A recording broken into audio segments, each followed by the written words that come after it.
सपने उन्हीं के सच होते हैं जिनके सपनों में जान होती है। पंखों से कुछ नहीं होता है, हौसलों से उड़ान होती है। आज हम पढ़ेंगे अगली क्लास सुखदेव के बारे में। थोड़ा सा जानेंगे कि सुखदेव कौन थे और उनका जन्म कैसे हुआ, कैसे उनकी संघर्ष की कहानी रही और कैसे फांसी के तख्ते को चूम लिए। सुखदेव के बारे में जानेंगे।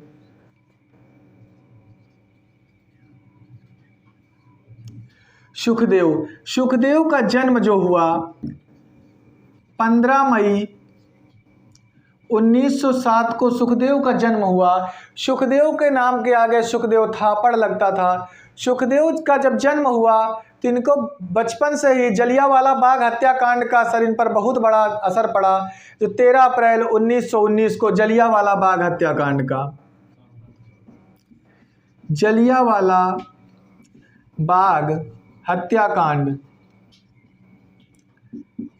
13 अप्रैल 1919 को जलियांवाले बाग हत्याकांड का असर सुखदेव थापड़ पर पड़ा और ये लाहौर के नेशनल कॉलेज से पढ़ रहे थे। वहीं इनकी मुलाकात भगत सिंह से हुई और भगत सिंह के साथ पढ़े।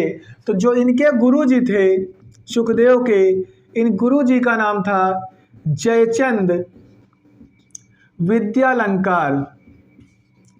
जयचंद विद्यालंकार, जिनके नाम में विद्या और गहना हो ऐसे गुरु मिले।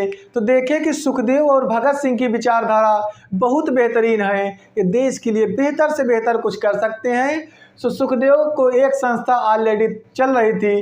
3 अक्टूबर 1924 को HRA बनी थी, हिंदुस्तान रिपब्लिकन।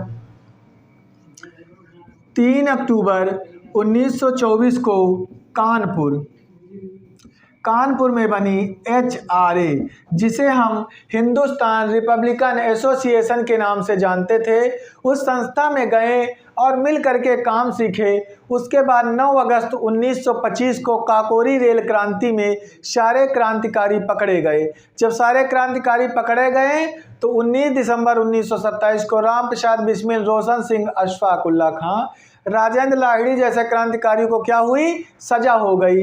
अब सजा हो गई तो ये संस्था समाप्त हो गई। 1926 में फिर भगत सिंह ने नौजवान भारत सभा का गठन किया पंजाब में।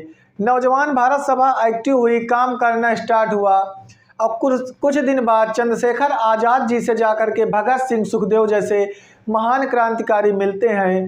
फिर HRA का नाम बदल करके हिंदुस्तान सोशलिस्ट रिपब्लिकन एसोसिएशन नाम कर देते हैं 1928 में।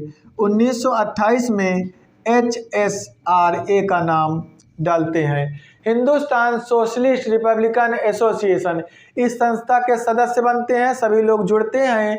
फिर 8 अप्रैल 1929 को असेंबली में 2 बिल पेश होने वाले थे। एक का नाम था पब्लिक सेफ्टी बिल, एक का नाम था ट्रेड डिस्प्यूट बिल। दोनों बिल पास होने की जगह पर भगत सिंह और बटुकेश्वर दत्त जाते हैं असेंबली में, बम फोड़ते हैं और गिरफ्तारी देते हैं। तो भगत सिंह को फांसी की सज़ा और जो बटुकेश्वर दत्त जी थे इन्हें काला पानी की सज़ा हो जाती है।